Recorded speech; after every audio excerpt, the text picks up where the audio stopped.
The summer of 1983 in Dodge City, Kansas, was the kind of heat that clung to your skin and made every moment feel longer than it should.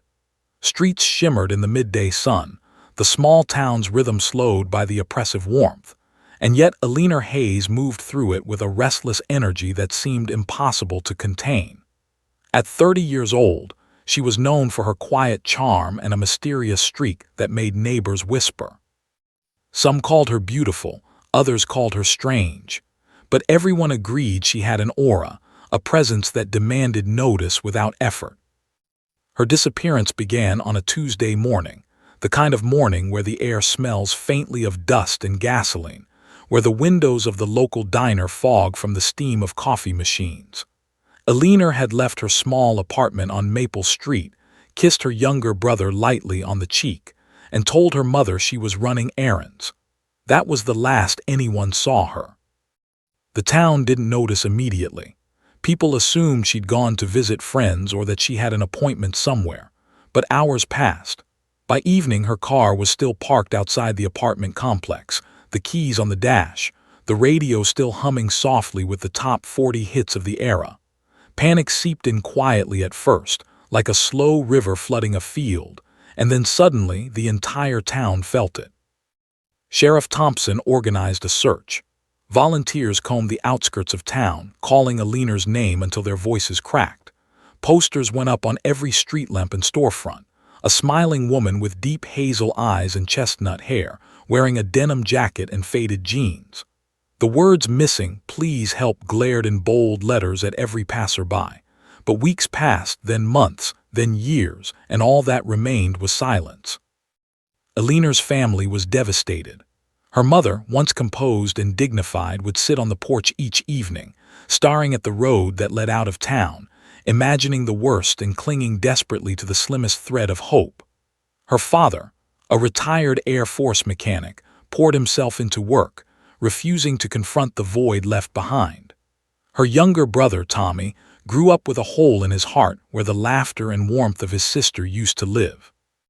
But Alina didn't simply vanish. She became a ghost story, a whispered legend in Dodge City.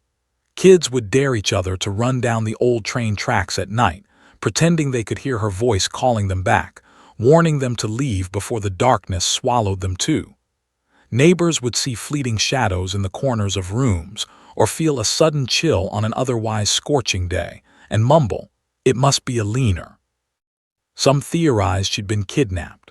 Others whispered of foul play, believing that someone had silenced her because she knew too much or had stumbled onto secrets best left undiscovered.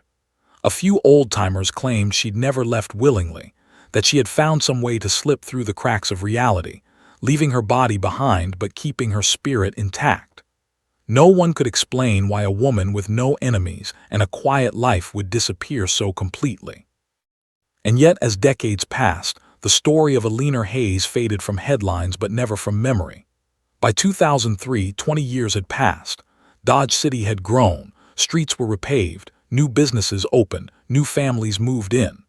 Alina's posters had long since been taken down, yellowed and tattered, replaced by ads for diners and local fairs.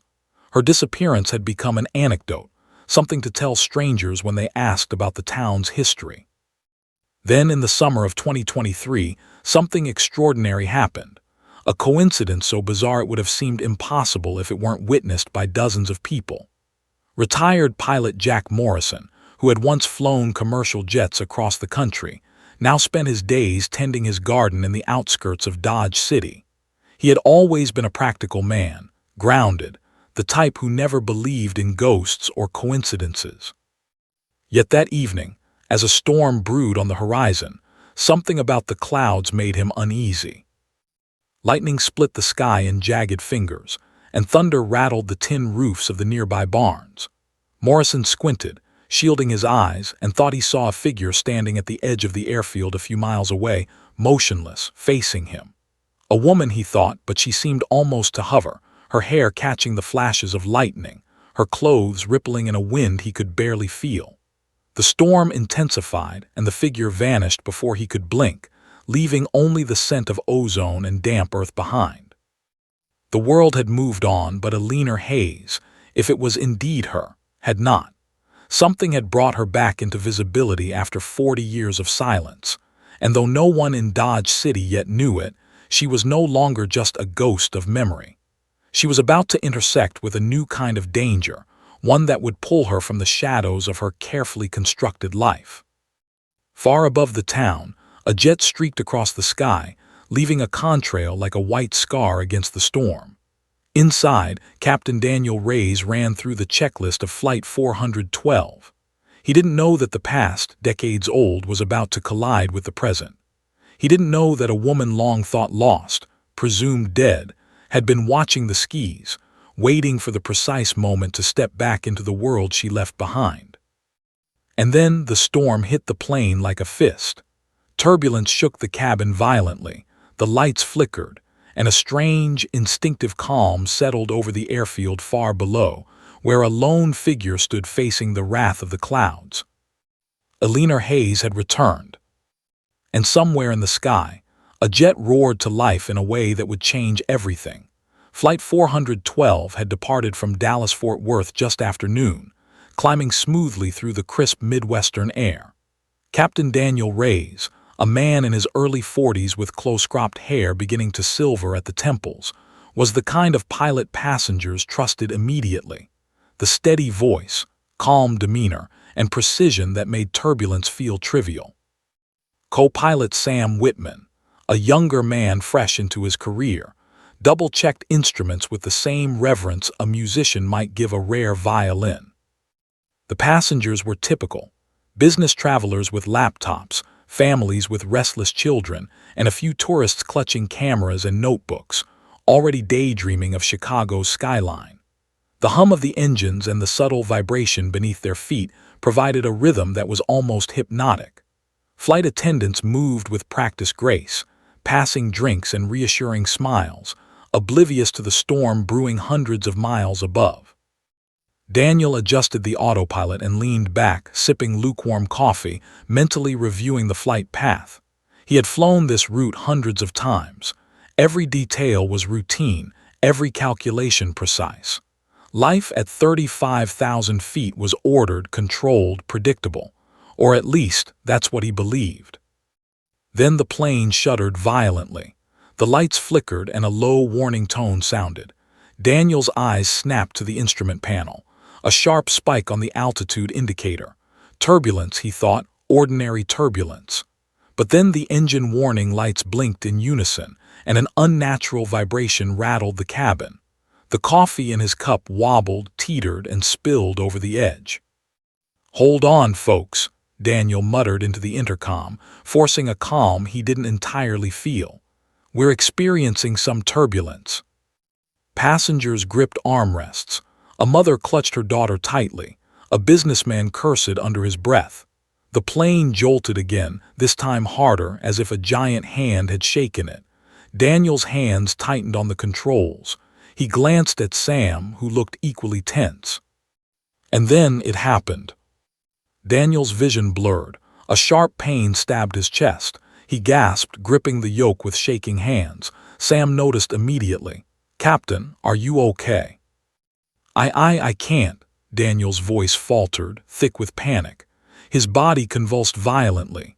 One moment he was upright, alert, and the next, his head slumped forward and he collapsed over the controls. The cockpit erupted into chaos. Sam stumbled backward, trying to regain control, but the plane was already listing, its nose dipping slightly. Warning alarms screamed. Overhead, the cabin lights flickered and cast distorted shadows over the terrified faces of passengers. Flight attendants shouted instructions, trying to calm everyone while their own hearts raced. And then a voice, calm, deliberate, and impossibly confident, cut through the panic. "I can fly this plane." The cabin fell silent. Every eye turned toward row 14. A woman stood, her posture steady, unflinching. Her eyes were sharp, almost unnervingly calm. There was a certain gravity to her presence, a sense of authority that demanded attention. "Excuse me," Sam stammered, not recognizing the woman. Do you mean?" "I've flown before," she interrupted softly but firmly. "Step aside." There was something about the way she spoke that left no room for argument. The passengers froze. Some whispered in confusion, others in disbelief. A mother held her child closer, unsure whether to trust this stranger. The woman moved quickly but gracefully toward the cockpit. Every motion seemed rehearsed, precise. She opened the cockpit door and stepped inside. Her hands hovered over the yoke, not with hesitation, but with command. Sam looked at her incredulously. "Who are you?" he demanded, voice shaking. "My name doesn't matter right now," she said, her gaze scanning the instruments. "The plane needs to stay in the air." As she reached for the controls, a wave of instinctive authority emanated from her. It was as if every muscle in her body remembered the mechanics of flight, every reflex sharp and precise, though decades had passed. The passengers, still whispering and glancing anxiously toward the cockpit, couldn't believe what they were seeing. Outside, the storm was intensifying. Dark clouds churned violently, and lightning arced across the sky in jagged flashes. Rain lashed the windows, streaking the glass like shards of silver in the dim cabin light. The plane lurched again, pitching violently as it caught a pocket of turbulent air.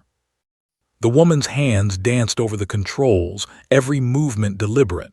Sam tried to assist, but she gestured sharply for him to step back. "Trust me," she said. Her voice was calm, almost eerie in contrast to the chaos surrounding them. For a brief moment, the passengers could feel the difference. The plane stabilized slightly, no longer teetering precariously.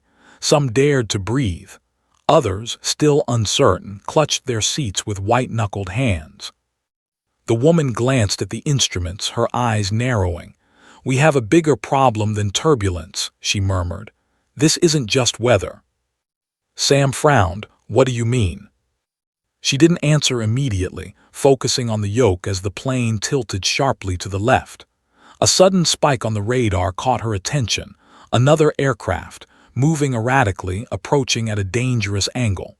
"We're being followed," she said finally, voice barely above a whisper, though it carried a weight that made Sam freeze. Passengers began to notice the panic returning. The stewardess's voice trembled as she reassured them. "Please stay calm. Everything is under control."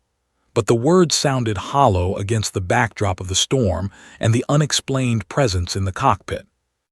The woman's face hardened. There was something familiar in her expression, a memory that seemed buried beneath layers of time, resurfacing with clarity in this exact moment. She leaned forward, gripping the yoke with precision. "We can't just stay on autopilot," she said. "The plane needs a human hand now." Lightning illuminated the cockpit momentarily, revealing her profile. There was a ghostly resemblance to someone passengers might recognize from old photographs or faded newspaper clippings. Sam's mind raced. Who was this woman? How did she know what to do? The storm outside intensified. Rain streaked windows, lightning flashed, and thunder rattled the fuselage. The plane shook violently, every fiber of metal and engineering tested to its limits. The passengers screamed as the aircraft dove slightly, and then she stabilized it again, steadying the nose with careful, deliberate movements. "Is everyone okay back there?" Her voice finally reached the cabin over the intercom. Calm, precise, and commanding. There was authority in every syllable, a reassurance that defied the terror in the passengers' eyes. A child whispered to her mother, wide-eyed, "Who is she?" The mother shook her head, unable to answer. The passengers glanced at one another, confusion and awe painted across their faces. No one spoke of Alina Hayes from Dodge City. No one could possibly know she existed. And yet, here she was, taking command of their lives at 40,000 feet, in a storm that felt like it had been conjured for this exact moment. And then the plane lurched again. The engine stuttered. Warning alarms blared louder, and the lights flickered violently. A sudden vibration shook the fuselage so hard that the passengers were thrown into their seats. She gritted her teeth, hands firm on the yoke, eyes scanning the controls. "Hold on," she said quietly, more to herself than to anyone else. This is just the beginning. Somewhere in the distance, the faint silhouette of another aircraft appeared through the storm, moving with deliberate precision, shadowing Flight 412 like a predator circling its prey. The passengers, still unaware of her identity, felt only the raw tension in the air, hearts pounding as if synchronizing with the trembling fuselage. Eleanor Hayes, lost for 40 years, presumed dead, vanished without a trace, was now their only hope, and as the plane shuddered violently once more, it became clear survival would require more than skill. It would demand confronting forces that had waited decades to find her. The storm outside showed no mercy. Rain pounded the fuselage, lightning illuminated the cabin in jagged bursts, and the hum of the engine seemed to vibrate through every bone in the passengers' bodies. Inside the cockpit, Eleanor Hayes' hands moved like extensions of the plane itself. She adjusted the throttle, tilted the yoke, and applied rudder corrections that seemed impossible for anyone untrained to execute. Every motion was precise, deliberate, born from muscle memory decades in hibernation. Co-pilot Sam Whitman stared in disbelief. How do you know what you're doing?" he stammered, sweat trickling down his temple. Eleanor didn't look at him. Her gaze was locked on the instruments, scanning the readouts with the same intensity a surgeon uses under pressure. "I've flown before," she said simply. The words were almost mundane, but there was an authority in her tone that made Sam falter. Passengers were slowly realizing the truth. This was no ordinary woman. She moved with a confidence born of experience, her fingers dancing across controls with a rhythm the aircraft itself seemed to recognize. The plane stabilized, even as the storm outside escalated. Those in row 14 and beyond could feel a subtle difference. Tension slightly eased, fear momentarily replaced by awe. Eleanor's mind raced, memories flooding back. She remembered the summer of 1983 in Dodge City when she'd stumbled onto something dangerous, something no one else could know. Government agents had threatened her family if she spoke. That was the moment she realized survival meant vanishing completely. Faking her death was only the beginning. The years of isolation, the countless moves, the false identities, all were preparation for survival in a world that had tried to erase her. Yet nothing had prepared her for this. 40,000 feet above the ground, a plane full of lives in her hands, and a storm that seemed almost sentient in its fury. "Captain Hayes," Sam said cautiously, using the name he now realized was hers, gleaned from her ID when she had reluctantly identified herself to the airline via emergency protocol. "Do you have any idea why this is happening? Why the storm?" Eleanor's jaw tightened. "It's never just the storm, something is following us." She leaned forward, adjusting the plane's trajectory. Radar readings flickered, the approaching jet was no longer subtle. It was precise, almost surgical in its movements. Passengers began whispering, fear mixing with curiosity. One businessman pressed his forehead to the window, trying to see through the sheets of rain. "Is that another plane?" he muttered. Children huddled with parents, sensing danger even without understanding its source. Eleanor's mind raced. 40 years ago she had vanished to protect herself, but now whatever had been hunting her had found her again. She had trained in secret for emergencies, for situations no one could foresee, but this was beyond anything she had ever faced. Survival meant not just skill, but decisiveness under pressure. She adjusted the plane again, guiding it through a turbulent pocket that would have thrown an ordinary pilot into a panic. Sam watched, mesmerized. The plane responded as though it were an extension of her own body, obeying her commands instinctively. And then, through the intercom, she spoke to the passengers for the first time. Her voice was calm, authoritative, carrying across the cabin like a lighthouse beam cutting through fog. "Ladies and gentlemen, this is your captain. Please remain seated with seat belts fastened. We are experiencing a severe storm. I will get us through safely. Remain calm." The words were measured, almost soothing, but every syllable carried an undercurrent of urgency that made passengers sit straighter. They didn't know her story, didn't know why she was suddenly in the cockpit. They only knew this woman, this stranger, had taken control of their lives, and somehow they trusted her. As Alina guided the plane, flashes of her past came sharply into focus. She remembered sitting in flight simulators, practicing emergency landings, barrel rolls, stall recovery, skills she had honed in secret. The knowledge had been tucked away, dormant, for decades, and now it was the difference between life and death. She remembered the fear that had driven her to hide, the faces of those who had threatened her, the countless nights spent awake, planning, calculating escape routes, survival strategies. All of it had prepared her for this moment. The flight, the storm, the pursuer, it was the culmination of everything she had endured. Sam swallowed hard.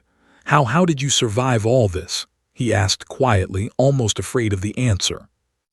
Alina's gaze remained fixed. "You survive by becoming invisible," she said softly. "You disappear. You learn everything about yourself and the world, and you wait for the moment when you're needed. That moment is now." The plane jolted again, sharper this time, and alarms blared. Lightning illuminated the cockpit, revealing Alina's face, pale but resolute. Every passenger could feel it. Even without seeing her directly, there was a sense of calm authority radiating from the front of the plane. She knew what had to be done. Flying this plane wasn't just about survival, it was about strategy. Whoever or whatever was following them had been patient, waiting for decades, calculating every weakness. But Alina was prepared. She had anticipated this scenario in her mind countless times, running through simulations she designed herself. She glanced at Sam. "Stay sharp. Don't touch anything unless I tell you. This is going to get tricky." He nodded, hands trembling but steady. Together they navigated through pockets of turbulence, adjusting altitude and heading to minimize risk. Outside, the pursuing jet mirrored their moves, relentless, precise. Alina's mind raced, analyzing patterns, predicting maneuvers, countering each advance. The storm became secondary. The real battle was now tactical, psychological, a test of wits as much as skill. Passengers whispered among themselves, sensing the tension, but unable to comprehend its full scale. One woman in row 16 held a rosary tightly, murmuring prayers. A teenager with headphones looked around nervously, finally realizing that no amount of music could drown out the intensity of what was happening in front of them. Through the rain-streaked windows, Alina caught sight of the other jet again, its shadowy silhouette cutting through the clouds like a predator circling its prey. And in that moment, a chilling realization struck her. Whoever was following her knew exactly what to expect. They had waited decades, and now they had found her. She took a deep breath, hands steady on the controls. "I've been preparing for this my entire life," she murmured, almost to herself. "They may have found me, but I'm not the same woman I was 40 years ago." Lightning flashed again, illuminating the cabin and the storm outside. The pursuing jet moved closer. Passengers clutched seats, whispered prayers, and some sobbed quietly. Alina's calm eyes betrayed nothing, but inside, adrenaline surged, instincts sharpened, and decades of hidden skill came roaring to life. And then, from the rear of the cockpit, Alina made a decision that would determine the fate of everyone on board. She leaned forward, tightened her grip, and initiated a maneuver so precise and daring that even Sam, trained and experienced, could only watch in awe. The plane banked sharply, cutting through the storm, the engines whining in protest. Outside, the pursuing jet hesitated, as if unprepared for such audacity. Inside, passengers gasped, gripping their armrests. Alina's heart pounded, not with fear, but with the fierce focus of a woman who had survived impossible odds before and was determined to do so again. She whispered under her breath, almost a mantra, "Hold on. This is only the beginning." Storm raged around Flight 412, a violent symphony of wind, rain, and lightning. Each jolt of turbulence felt like the plane was being tested, teased, punished by the elements. Inside the cockpit, Alina Hayes' hands were steady on the yoke, her mind racing through calculations she hadn't needed in decades. Her body moved with muscle memory perfected over years of isolation, and yet the stakes had never been higher. Every life aboard the plane, every frightened passenger, every innocent child was her responsibility. Sam Whitman watched, disbelief written across his face. "I still don't understand," he murmured. "You've been gone for 40 years. Where have you been?" Alina's jaw tightened. Her eyes flickered toward the instruments, then out the windshield at the storm-tossed clouds. "I had to disappear," she said finally. Her voice was low, almost haunted. "Back in 1983, I learned something I wasn't supposed to know, something dangerous. Someone powerful wanted it kept secret, and they weren't afraid to threaten me or my family to make sure I stayed silent."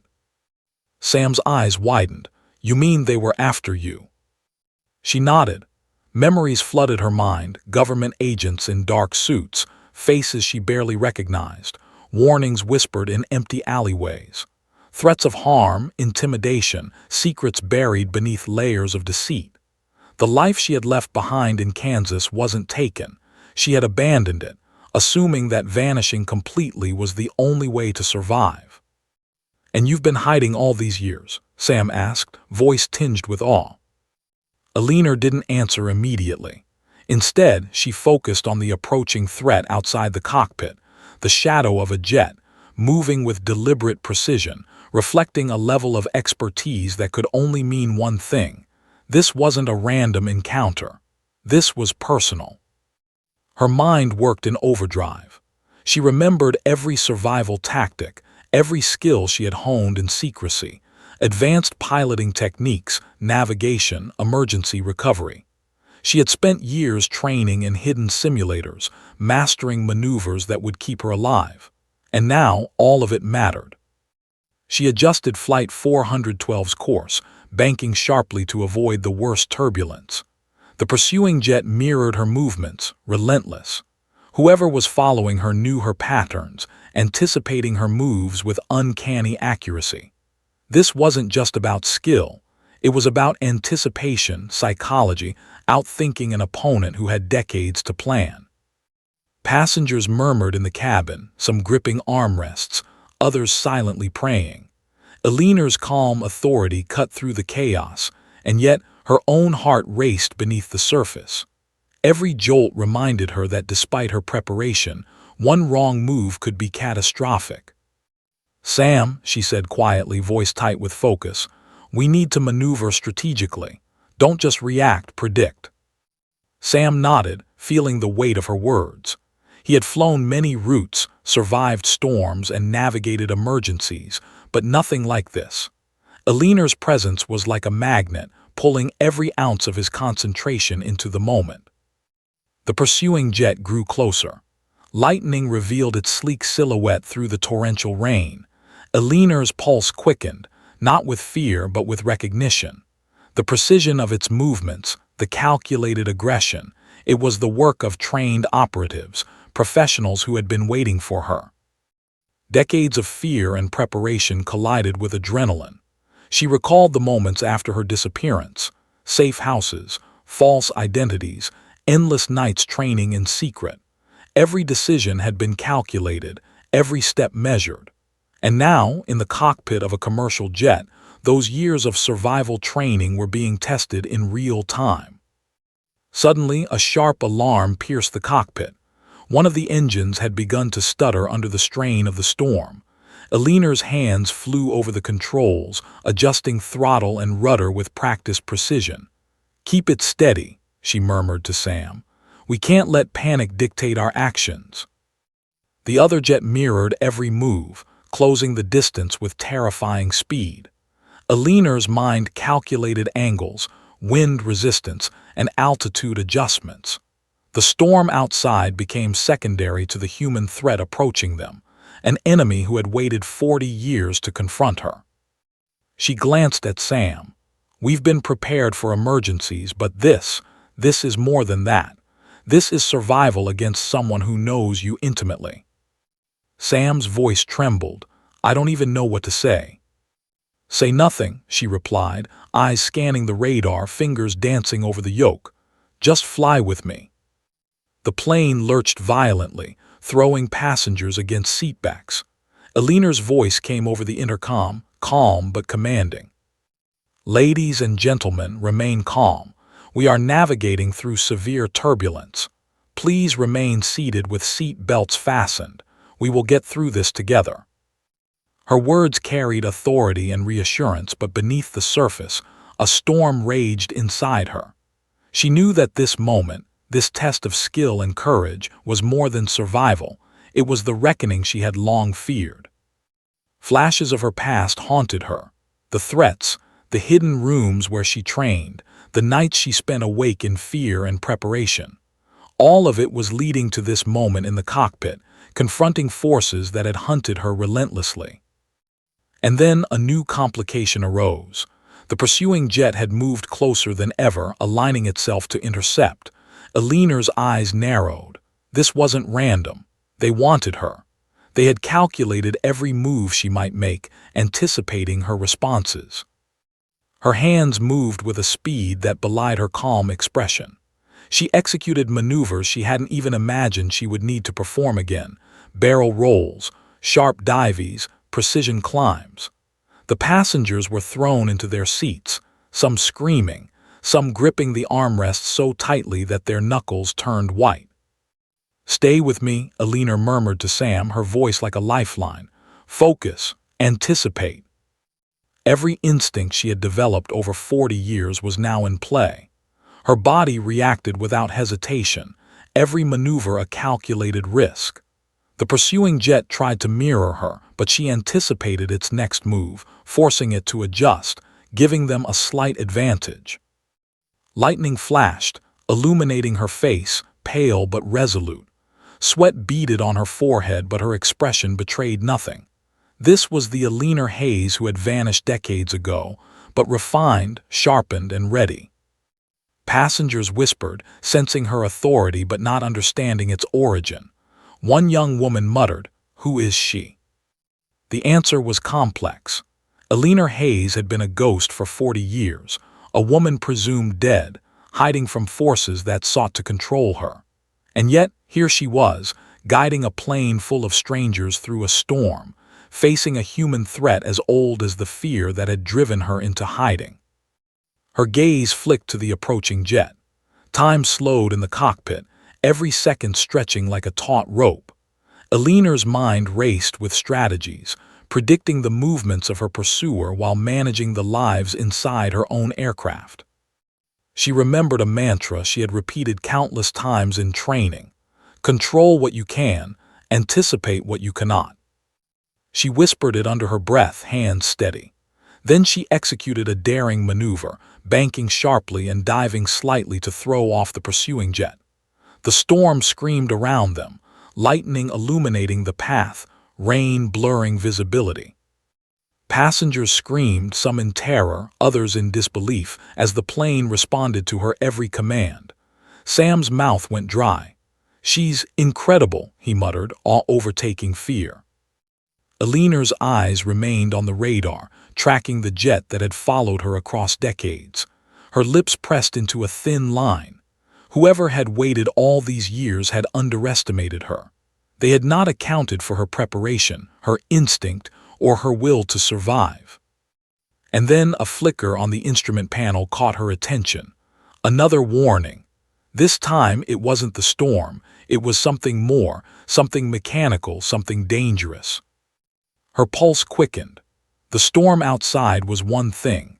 The storm inside the cockpit, however, the collision of skill, danger, and decades of hidden history, was another entirely.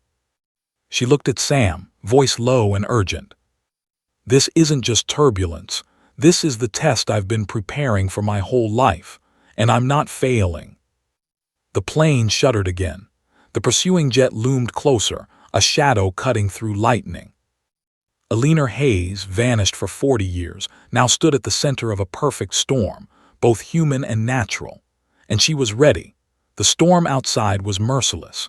Sheets of rain hammered Flight 412's fuselage, lightning tore the sky in jagged white veins, and the low, guttural roar of the engines filled the cabin with vibrations that rattled every passenger's teeth. Inside, the cockpit was a battlefield of control, fear, and split-second decisions. Alina Hayes' hands moved like extensions of the plane itself, yoking, throttling, and adjusting with a precision honed over decades of secrecy. Co-pilot Sam Whitman, still in disbelief at the woman's skill, tried to follow her lead, but he was acutely aware that every second counted.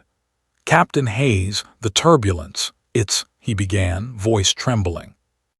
Alina cut him off, her gaze locked on the instruments, voice firm and unwavering. "Ignore it. Focus on the controls. Feel the plane, not the storm." The passengers, unaware of the specifics in the cockpit, could sense the difference. Alina's calm authority was palpable, radiating through the cabin. Mothers clutched their children, and businessmen gripped armrests, feeling a strange, fragile hope that they would survive. Lightning flashed, revealing the relentless shadow of the pursuing jet outside.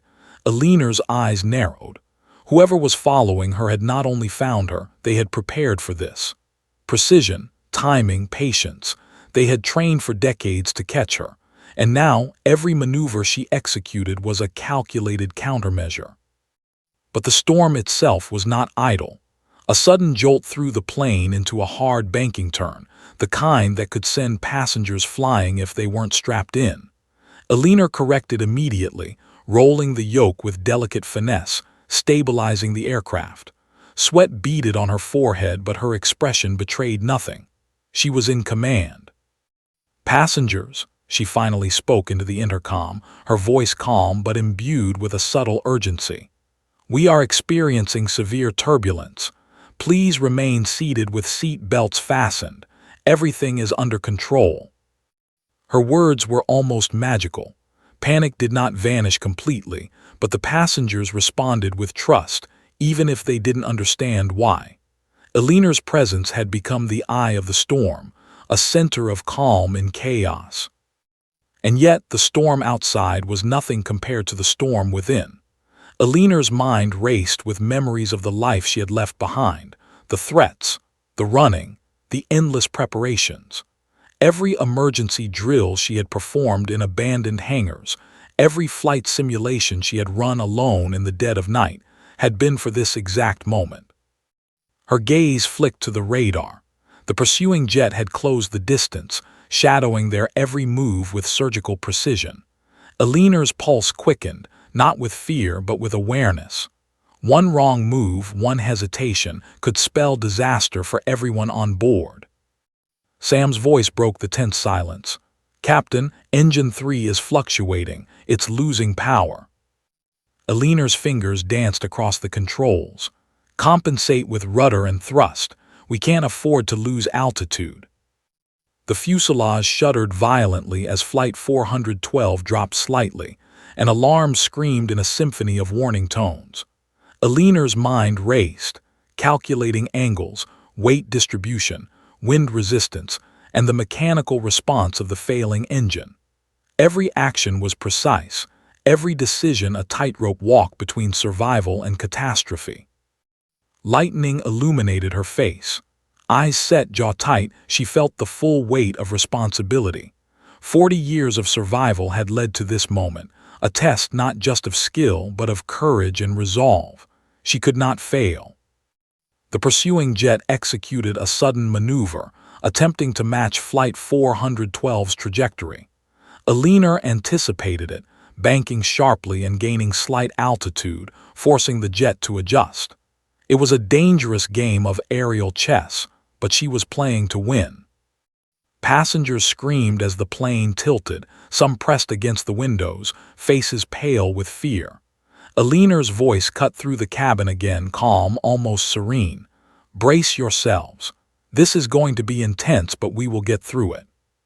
She felt a familiar surge, the adrenaline and focus that had defined her early years. The feeling of being tested, of life hanging in the balance, was intoxicating. She had trained for emergencies, yes, but this was beyond anything she had ever imagined. "Sam," she said, voice low, "we have a decision to make.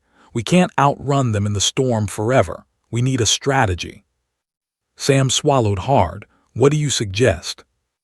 Aliner's eyes narrowed as she studied the instruments. "We need to use the storm to our advantage. Visibility is low, turbulence is high. If we time it correctly, we can force them to overshoot. But it's risky. One mistake and everyone dies," Sam finished for her, voice tight. She gave him a brief nod. "Exactly. One mistake, no room for error. Are you ready?"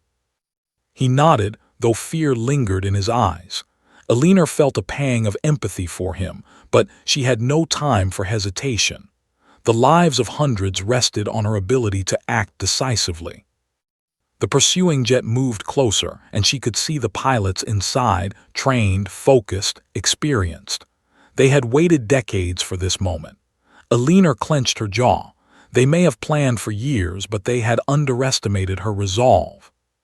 She executed a series of maneuvers that were almost impossible, banking sharply, then diving to avoid the worst of the storm, gaining altitude in a perfect arc that allowed the plane to stabilize midair.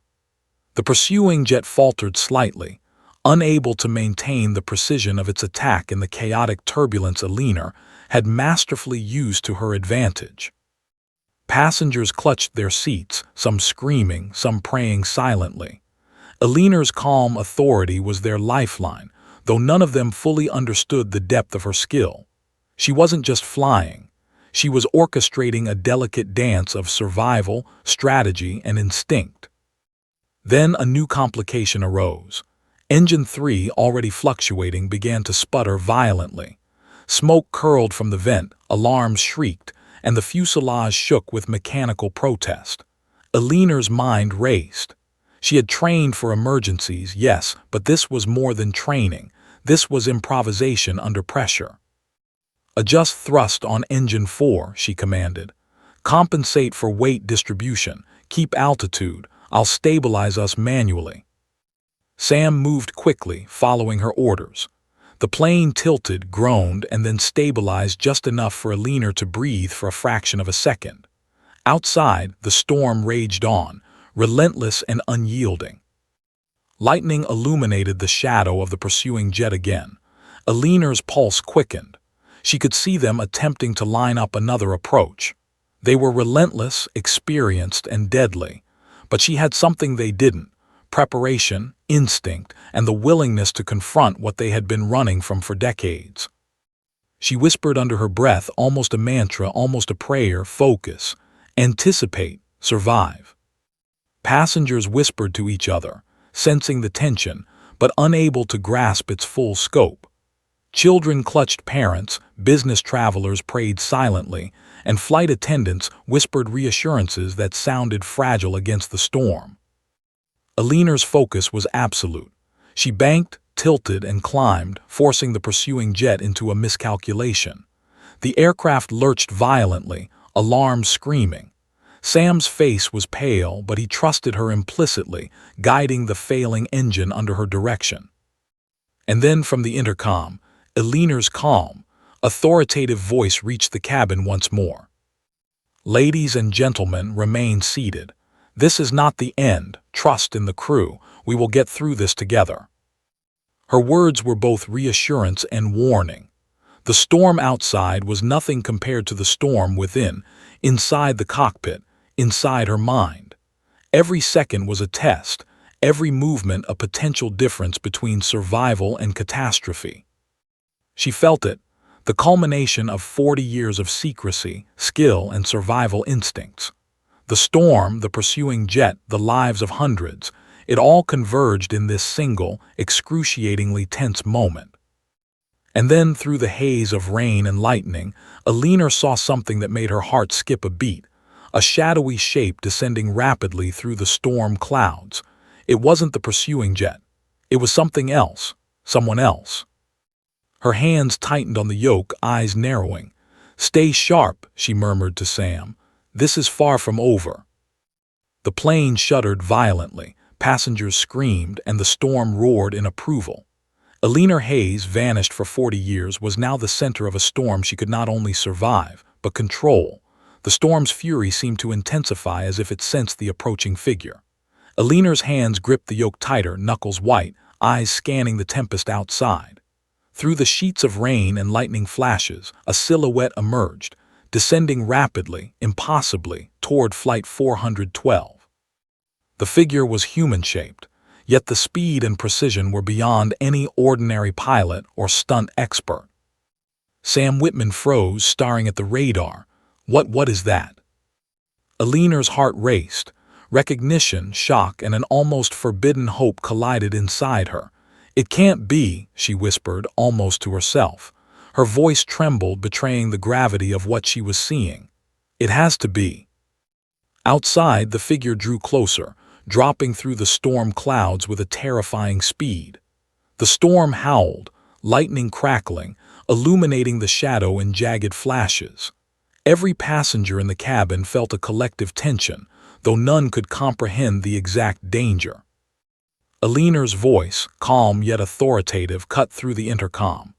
"Everyone, remain calm. We have trained for emergencies, and this is one we can manage. Please stay seated and keep seat belts fastened." Her words, though composed, did little to soothe the growing panic. Passengers pressed their faces to the windows, straining to see the shadow as it approached with impossible precision. Sam's voice trembled. "Captain Hayes, are you saying that's—" She didn't answer. Instead, her eyes narrowed as the figure drew close, revealing a startling silhouette. A woman, wearing flight gear reminiscent of military pilots decades ago. Her movements were controlled, calculated, and eerily familiar. Alina's stomach tightened. The impossible was happening. Someone from her past had found her after decades of waiting. Memories flashed. Dodge City, 1983, the moment she vanished, the threats she had narrowly escaped, the faces of those who had pursued her. And now, it seemed, one of those forces had taken physical form, an adversary who had trained, waited, and planned for this very encounter. Alina took a deep breath, adjusting the controls of Flight 412 with razor-sharp precision. "Sam," she said quietly, "we're not just navigating a storm, we're navigating history, my history, and this is personal." The pursuing figure had matched Flight 412's speed perfectly, maintaining an angle that suggested both intelligence and lethal intent. The shadowy pilot executed a sudden maneuver, attempting to intercept from above. Alina anticipated the movement, tilting the plane with a precision that made the engines groan and the fuselage shudder. Passengers screamed as the aircraft rocked violently. Mothers clutched children, businessmen's faces were pale with terror, and some stared in stunned disbelief at the raw intensity of the unfolding drama. Every motion was a symphony of chaos and control, and Alina was conducting it all. Her mind raced. 40 years of survival, training in secret, and emergency drills had all prepared her for a moment like this, but the stakes were higher than ever. If she failed, hundreds of lives would be lost. If she succeeded, she would finally confront the shadow of her past and reclaim control over the life stolen from her decades ago. The shadowy pilot maneuvered with precision, matching Alina's every move. Lightning illuminated her face for a brief moment, a flash that revealed strikingly familiar features.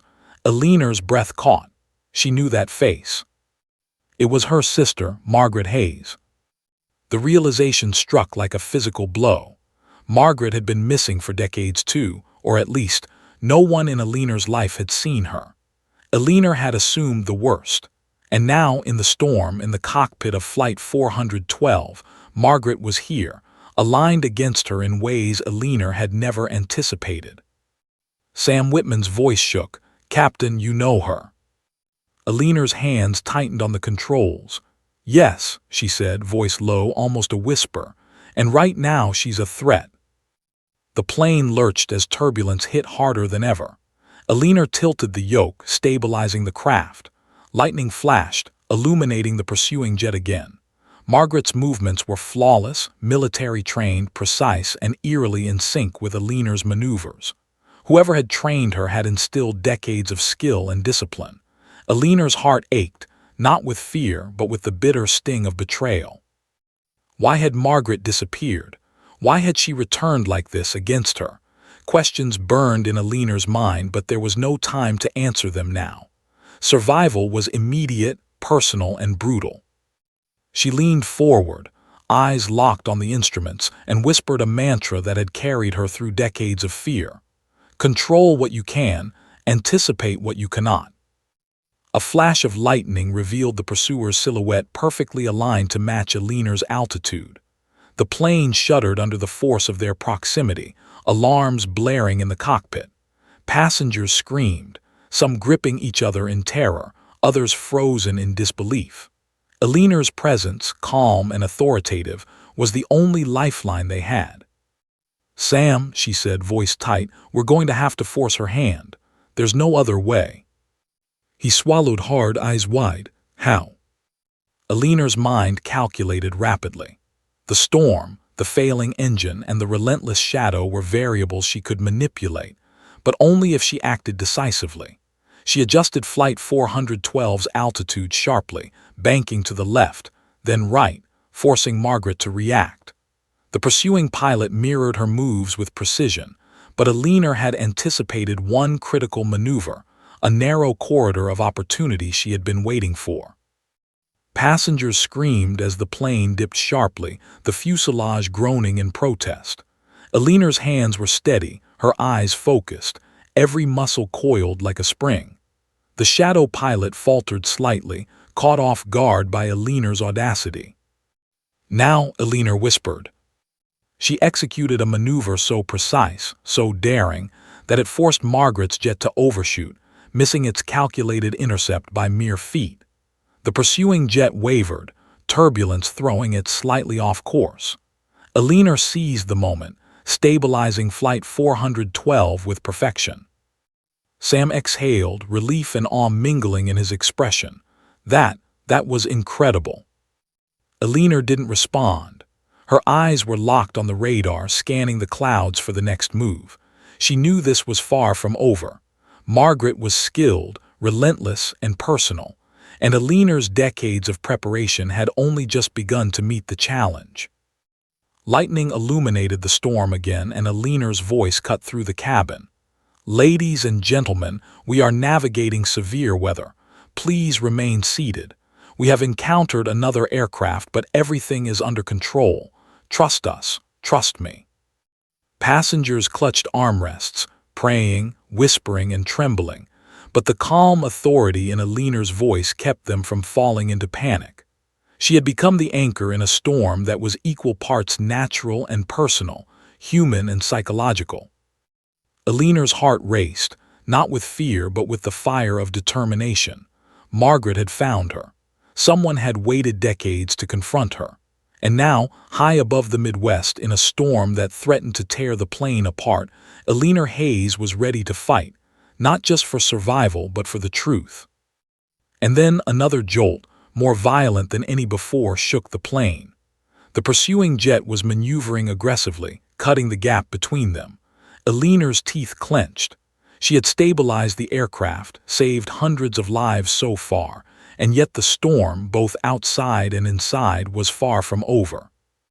Her voice, calm but firm, echoed in the cockpit. "This ends soon, one way or another." Storm raged like a living entity, howling its fury through the sky. Flight 412 shuddered violently under the turbulent onslaught, lightning flashing through rain-smeared windows. Inside the cockpit, Alina Hayes' hands gripped the yoke with iron precision. Every muscle in her body was taut with focus. Above, beside, and behind, the shadowy figure of her sister, Margaret, maneuvered with lethal intent. Sam Whitman's voice trembled. "Captain, she's not backing down. She's trying to push us down." Alina's jaw tightened. 40 years of secrecy, fear, and survival had led to this moment. Margaret wasn't just a pilot, she was a weapon, forged by the same past, now turned against her. And Alina knew one critical truth: mistakes could cost lives. Not just hers, not just Margaret's, but the hundreds of innocent passengers below. Lightning illuminated the cockpit. Alina's face was pale but resolute. Her sister's jet mirrored every move, a deadly shadow keeping pace, anticipating her every reaction. Every instinct Alina had honed over decades screamed at her to stay calm, to anticipate, to survive. "Sam," Alina said, voice low and commanding, "we need altitude control. Follow my maneuvers precisely. No improvisation unless I tell you. One wrong move." "I understand," Sam replied, eyes wide gripping the throttles. The first strike came from Margaret. The pursuing jet banked sharply, attempting a dangerous intercept from above. Alina countered with a deft climb, rolling Flight 412 through a precise arc that barely maintained the stability of the cabin. Passengers screamed as the plane lurched violently, some pressed against the ceiling in fear. Alina's voice cut through the chaos over the intercom, calm and measured. "Everyone brace yourselves. We are in extreme turbulence. Remain seated and fasten seat belts. Trust the crew." The words were calm, but the tension was palpable. Alina's mind raced, calculating angles, wind resistance, engine performance. Engine 3, still unstable, added another layer of danger. She had to compensate perfectly. One miscalculation and Flight 412 could become a death trap. Margaret's voice came through the comms suddenly, distorted by static but unmistakable. "You've run from the truth for 40 years, Alina. Now it ends. You can't hide from me, or what we shared." Alina's stomach twisted. Her sister's words weren't just threats. They were a reminder of everything Alina had sacrificed. Family, identity, normalcy. And yet, survival demanded focus. Personal feelings could not dictate her maneuvers now. The storm seemed to respond to the tension. Winds twisted the plane violently, hail battered the fuselage, and lightning struck dangerously close. Alina executed a daring series of barrel rolls and altitude shifts, forcing Margaret to adjust rapidly. The pursuing jet faltered slightly, the precision of its attack thrown off by Alina's audacity. "Hold steady," Alina shouted to Sam. "We're not finished yet." Sam's hands shook, but he followed every instruction, his trust in Alina absolute. The passengers continued to scream and pray, witnessing a drama they could not comprehend, yet feeling the raw intensity of life and death above the clouds. Alina's mind raced back to 1983 Dodge City, Kansas. She had discovered evidence of corruption and betrayal, secrets that powerful people wanted buried. Margaret had disappeared with her, not out of loyalty, but because she had been coerced, trained to enforce silence. Alina had vanished to protect them both, but Margaret's path had diverged. She had been molded into an instrument of revenge, a shadow meant to hunt Alina if necessary. The memory sharpened Alina's focus. She was no longer just surviving, she was countering a lifetime of manipulation. Her maneuvers were precise, her timing flawless. Every roll, tilt, and climb was calculated to protect passengers while neutralizing her sister's threat. Lightning illuminated Margaret's face again. Her expression was a mixture of determination, resentment, and pain. Alina felt a pang of grief and regret. This confrontation wasn't just physical, it was the culmination of decades of separation, mistrust, and misunderstanding. "Sam," Alina muttered, voice tense, "we need to outmaneuver her in a way that doesn't risk the passengers. Follow my lead perfectly." Sam nodded, gripping the controls, nerves fraying but obedience absolute. Alina banked sharply, adjusting throttle and rudder. The pursuing jet attempted to mirror her, but Alina had anticipated this pattern. A sudden dive, followed by a sharp climb, forced Margaret's jet into a precarious angle, engine strain visible even from Alina's vantage. Passengers screamed, thrown into their seats. Flight attendants clutched trolleys, praying silently. Outside, the storm's fury was relentless, but inside the cabin, an almost surreal calm emanated from Alina, a testament to her extraordinary skill. Then another critical challenge. Engine 3 flared violently, sparks appearing near the nacelle. Eleanor's eyes narrowed. The storm was one adversary, Margaret was another, and now mechanical failure threatened to tip the balance. "Sam," Eleanor said, teeth clenched, "divert power to engines 1 and 4. Compensate with rudder. I'll stabilize manually." Sam followed her instructions with trembling precision. The plane lurched violently, but Eleanor's experience and instinct kept them alive. The passengers, though terrified, were still intact, alive for now. Lightning illuminated the shadow of Margaret's jet once more. Eleanor could see her sister's calculated movements, the silent command of decades of training. And yet, Eleanor had one advantage Margaret could not anticipate: ingenuity born of years in isolation, decision-making untethered by external influence. Eleanor's mind whirred. She had to force Margaret to reveal her intentions without endangering Flight 412. Every maneuver, every adjustment was a calculated risk, balancing life, survival, and the emotional weight of confronting her long-lost sister. The storm reached a crescendo, wind howling, rain lashing, engine straining. Eleanor executed a daring maneuver, tilting Flight 412 into a steep climb while banking sharply to the left. Margaret followed, but the precision of Eleanor's calculation allowed Flight 412 to stabilize, while Margaret's jet momentarily lost its perfect alignment. Sam exhaled sharply. That worked. Eleanor didn't relax. Her eyes were still locked on the radar, on the shadow of Margaret's jet, and on the storm itself. The dance was far from over. Passengers whispered, holding each other tight, feeling the gravity of the battle they could barely perceive. One child's fingers pressed into his mother's hand, sensing instinctively that survival hung by a thread. Eleanor's jaw tightened. 40 years of survival, fear, and training had led to this moment, and she was ready to face it, not just for herself, but for everyone aboard. Margaret's voice cut through the static once more.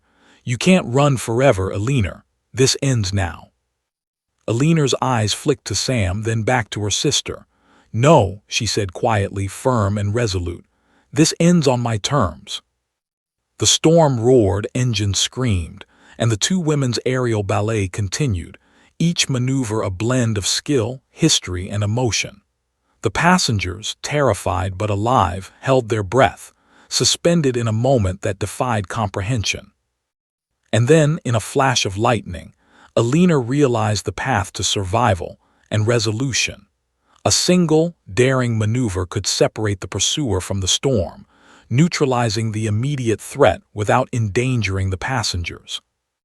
Her hands gripped the yoke tighter, focus sharpened, decisions crystallized. She would confront her sister, survive the storm, and protect the lives under her care. The storm's fury had reached its zenith. Flight 412 pitched violently, lightning illuminating the rain-smeared windows in jagged bursts. Thunder shook the fuselage like a hammer against steel. Eleanor Hayes' hands gripped the yoke as though her life depended on it, because it did. Every passenger's life depended on her, and for the first time in 40 years, Eleanor felt the convergence of her past and present in a single, electrifying moment. Her sister, Margaret, still shadowing the plane in her jet, moved with lethal precision.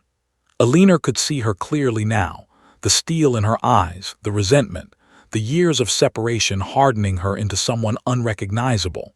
Yet beneath it all, Eleanor glimpsed traces of the sister she had known. That fleeting humanity, that hesitancy, became her only thread to reason with Margaret.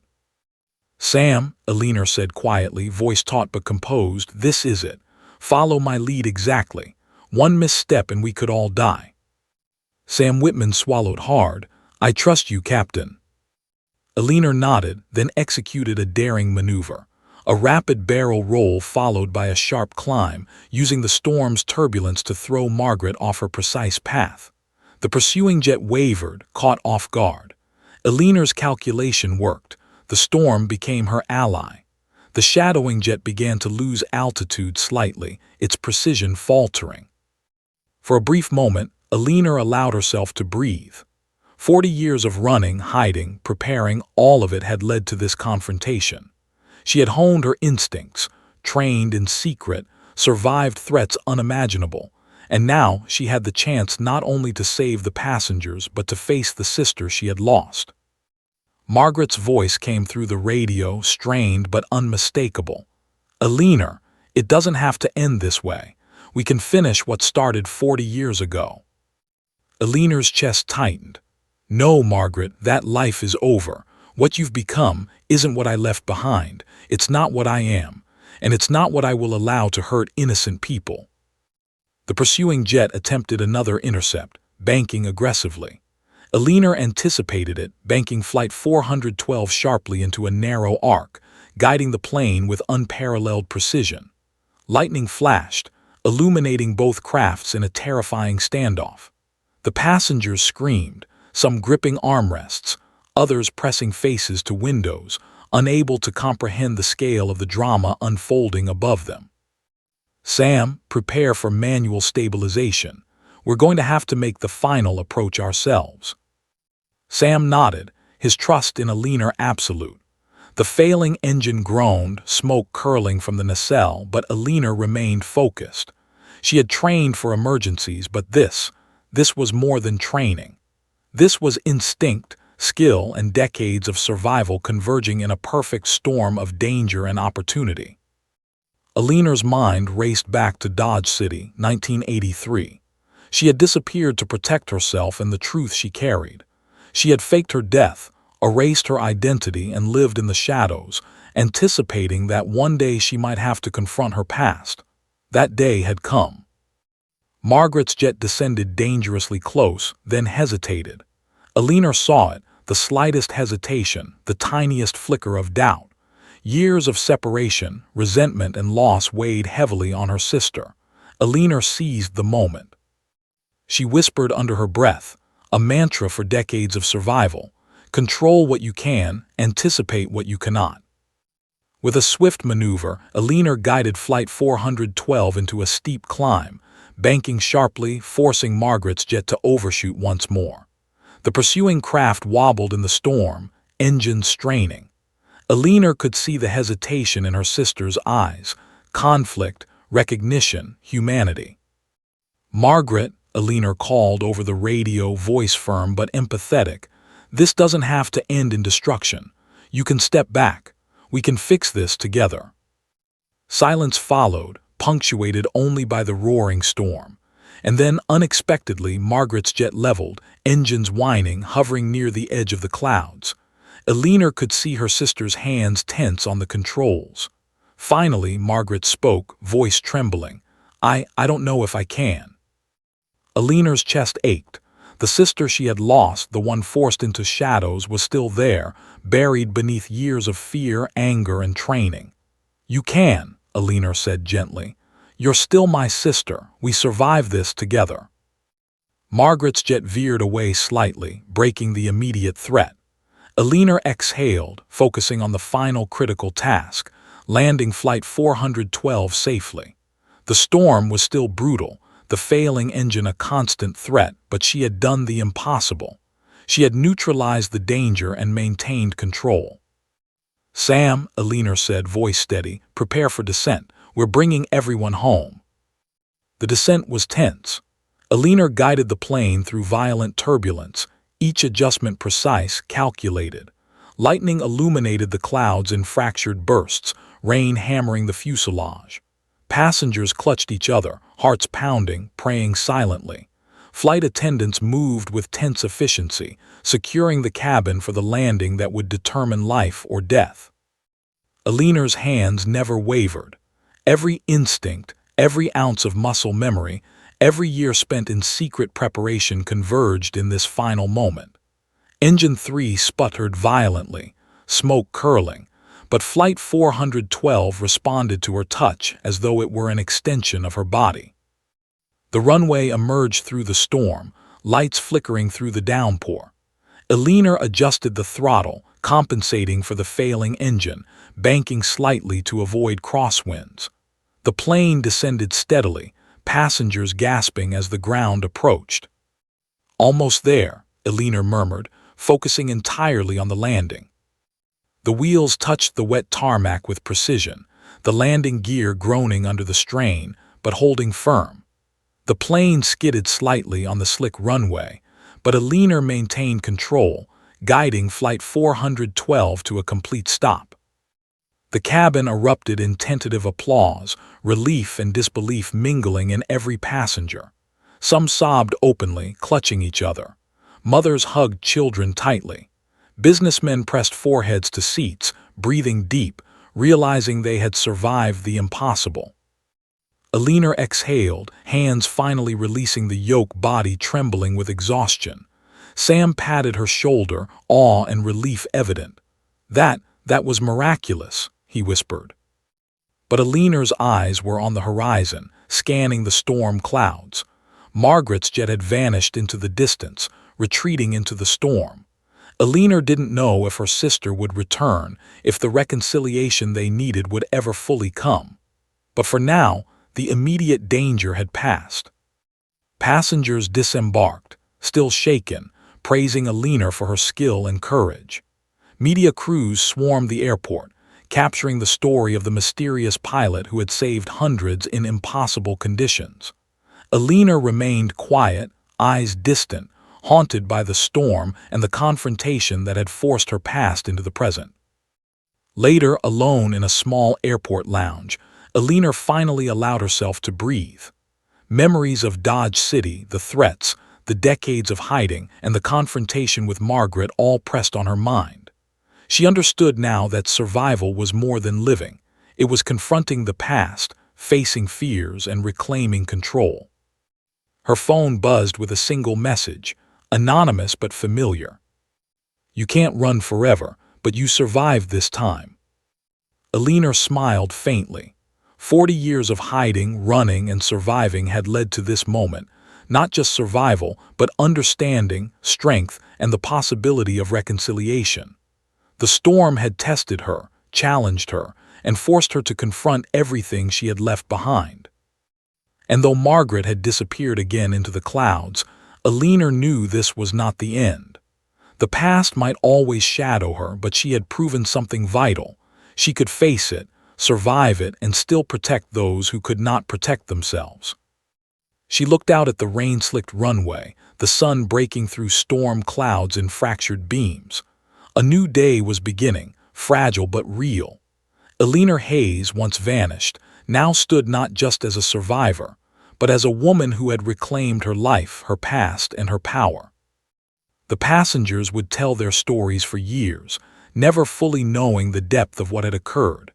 But Elena Hayes, in the quiet of her mind, understood it all: the storm, the sister, the decades of fear and preparation. She had survived not just the storm in the sky, but the storm within herself. And somewhere out in the retreating clouds, Margaret Hayes watched. And perhaps one day the two sisters would find the ending they both needed.